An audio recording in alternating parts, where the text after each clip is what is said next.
रणरागिणी छत्रपती ताराराणी यांच्या समाधीस्थळी उभारणार भव्य जागतिक दर्जाचे स्मारक। नमस्कार, आपण पाहत आहात चंचल वार्ता न्यूज जालना। मराठेशाहीच्या इतिहासातील पराक्रम, धैर्य आणि नेतृत्वाचं प्रतीक असलेल्या रणरागिणी ताराराणी छत्रपती यांच्या संगम माहुली तालुका सातारा येथील समाधीस्थळी लवकरच जागतिक दर्जाचं भव्य स्मारक उभारण्यात येणार आहे। या संदर्भात राज्याचे उपमुख्यमंत्री एकनाथ संभाजी शिंदे यांनी महत्त्वपूर्ण निर्देश दिलेत। या स्मारकासाठी आवश्यक निधीची कोणती कमतरता भासू दिली जाणार नसल्याचं स्पष्ट करत तातडीने आराखडा तयार करण्याचे आदेश देण्यात आलेत। मराठा महासंघाचे राष्ट्रीय अध्यक्ष राजेंद्र कोंढरे, मराठा क्रांती मोर्चाचे राज्य समन्वयक डॉक्टर संजय लाखे पाटील यांच्यासह विविध मान्यवरांनी उपमुख्यमंत्र्यांची भेट घेऊन सविस्तर चर्चा केली। या बैठकीत ताराराणी यांच्या समाधीस्थळाची सद्यस्थिती, ऐतिहासिक वारशाचे जतन आणि परिसराच्या विकासाबाबत महत्त्वाचे मुद्दे मांडण्यात आले।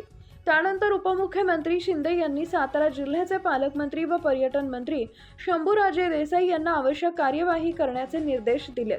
स्मारकाचा आराखडा तयार करण्यासाठी तज्ज्ञ इतिहासकार व अनुभवी वास्तुविशारदांची समिती स्थापन केली जाणार असून संगम माहुली परिसराला जागतिक दर्जाचं पर्यटन स्थळ म्हणून विकसित करण्याचा मानस आहे। यासाठी सुमारे 150 ते 200 कोटी रुपयांचा खर्च अपेक्षित आहे। याशिवाय ताराराणी यांच्या कार्याचा सखोल अभ्यास व्हावा यासाठी कोल्हापूर येथील शिवाजी विद्यापीठात स्वतंत्र अभ्यास केंद्र स्थापन करण्याचा प्रस्ताव मांडण्यात आलाय।